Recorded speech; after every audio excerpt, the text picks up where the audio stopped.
क्या करें, अपने फोकस को कैसे डेवलप करें, ये बड़ा सवाल है। दोनों ऑप्शन है सर। मैंने कहा ना कि हर चीज़ के फायदे और नुकसान है। ऑनलाइन क्लासेस आ जाने के बाद से बच्चे घर में उस फोकस के साथ कनेक्ट नहीं कर पाते हैं। आप घर पर जिम बनाने की सोच रहे हो तो एक्सटर्नल मोटिवेशन तो मिलेगा नहीं, तो उसके लिए आपको अपने डिस्ट्रैक्शंस को दूर करना पड़ेगा। आप चाह कर भी एक साथ अगर एक बैच में 5 लाख बच्चों को पढ़ा रहे हैं, आप सबका चेक तो कर ही नहीं सकते। 1-to-1 फोकस नहीं हो सकता। 500 बच्चों का नहीं कर सकते, अब 5 लाख की तो बात ही दूर हो गई है। ये देखो, बाकी लोग 1 साल के अंदर में नौकरी निकाल ले रहे हैं और तुम इसी तैयारी को 4 साल की बना रहे हो, जो कि है नहीं।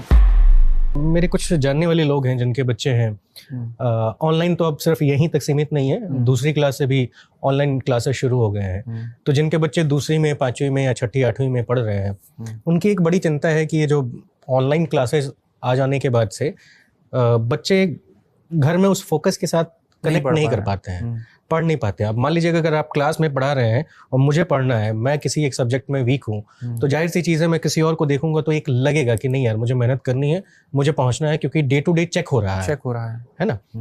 अभी वो चीज़ नहीं है। आप चाह कर भी एक साथ अगर एक बैच में 5 लाख बच्चों को पढ़ा रहे हैं, आप सबका चेक तो कर ही नहीं सकते। 1-to-1 फोकस नहीं हो सकता। 500 बच्चों का नहीं कर सकते, अब 5 लाख की तो बात ही दूर हो गई है।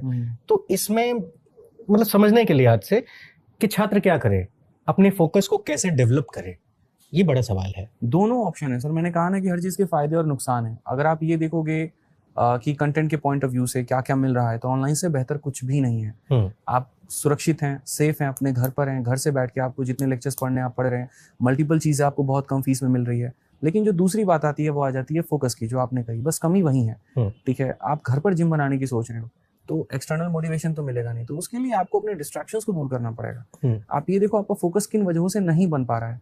पता चले आप वीडियो देखने गए थे और आप यूट्यूब वीडियोस देखने लगे, आप हॉटस्टार पे जाके आईपीएल देखने लगे, तो ये आपको दूर करना पड़ेगा, खुद से करना पड़ेगा। आपको अपने लक्ष्य को बड़ा बनाना पड़ेगा और कोई मुझे तरीका लगता नहीं है। जैसे आज के समय हम सबके पास में, मतलब आप भी, इनफैक्ट आप अपना भी कंटेंट बना रहे हो, एआई का यूज कर रहे हो, एआई के लिए आप ऑनलाइन ही जा रहे हो। अब पता चले आपको दिख रहा है कि 5 बजे की मेरी पॉडकास्ट है, 1 बजे आप कंटेंट बनाने बैठ गए, ठीक है, लेकिन आपका फोकस हट गया, यार ट्रेलर आया देख लेते हैं, फिर आए कॉमेडी विद कपिल देख लेते हैं। तो सर इसका सॉल्यूशन क्या है? यही है कि आप अपने आप को मोटिवेट रखो, अपने फोकस को क्लियर रखो, विजन को क्लियर रखो। जब वो आपका वाई क्लियर है, जब आपकी चीजें क्लियर हैं, तो आप बाकी में डिस्ट्रैक्ट नहीं होगे। तो मेरा बच्चों को भी यही सजेशन रहता है कि देखो, बाकी लोग 1 साल के अंदर में नौकरी निकाल ले रहे हैं और तुम इसी तैयारी को 4 साल की बना रहे हो, जबकि है नहीं। तो इट्स बेटर कि 1 साल डेडिकेशन के साथ फोकस करो, अच्छे से पढ़ो, वहाँ पे जो चीजें मिल रही है उसका यूटिलाइजेशन करो, और घूमना है, फिरना है, रील बनाना है, रील देखना है, 3 साल बाद कर लेना। सही बात।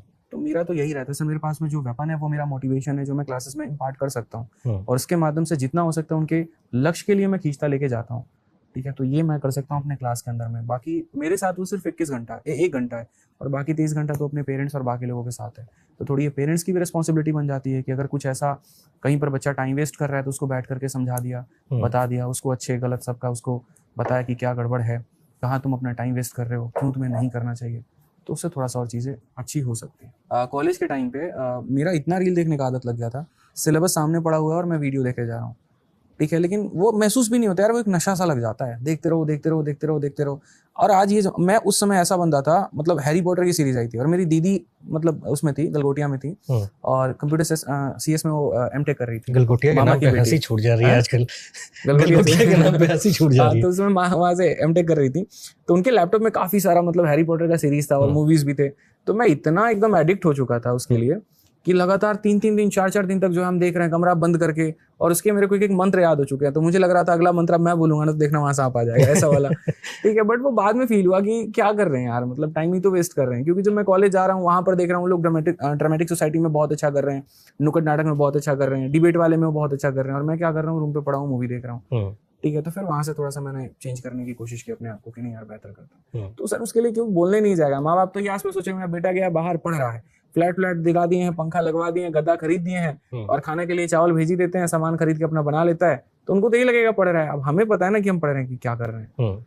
तो हमारे दोस्त भी थे 2-3 आजमगढ़ वाले, वो तो ऐसे थे, अरे क्या जरूरत है पढ़ने का, ससुर ऐसे बोलेंगे, तुम रहो यार जो भी करना है अपना देखो, घर वाले थोड़ी देखने आ रहे हैं। तो उस समय ना शुरू में आपको 2-3 अगर दोस्त ऐसे मिल गए जो मोटिवेट नहीं करेंगे, तो आपको लगेगा सही है भाई, घूमो, सरोजनी घूमो, पालिका घूमो, जितना है तुम्हारा बांग्ला साहिब घूमो, जितना दिल्ली के जितने लाल किला तिला घूमते रहो वहां पे। ठीक है, लेकिन अगर तुमको कोई चीज हिट नहीं करती है तो घूमते रह जाओगे, 3 साल कब निकल जाएगा पता नहीं चलेगा। सही बात। लेकिन अगर 1-2 लोगों के संगत में आ गए, थोड़े से आपने उनको देखा करियर सीरियस को लेकर के, तो तुरंत उसको पकड़ लो, लपक लो वहां पे।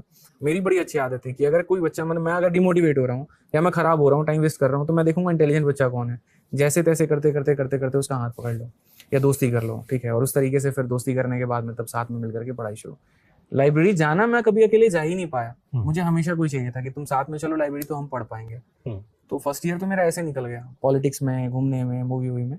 सेकंड थर्ड ईयर में थोड़ा सीरियस होकर के एक आधा दोस्त ऐसे मिले, मतलब मैं ये होता था भाई तुम लोग बस बता दो पढ़ना क्या, मैं चाय बना के पिलाऊंगा तुम लोगों को ग्रेजुएशन में, क्योंकि यहाँ भटकाव बहुत हो गया था दिल्ली में। तो मेरे 4-5 दोस्त थे, हरियाणा के थे सारे, तो हम लोग एक ही फ्लैट पे, पेपर आता था तो पढ़ाई करते थे, चाय बना बना के पियेंगे और पढ़ाई करेंगे।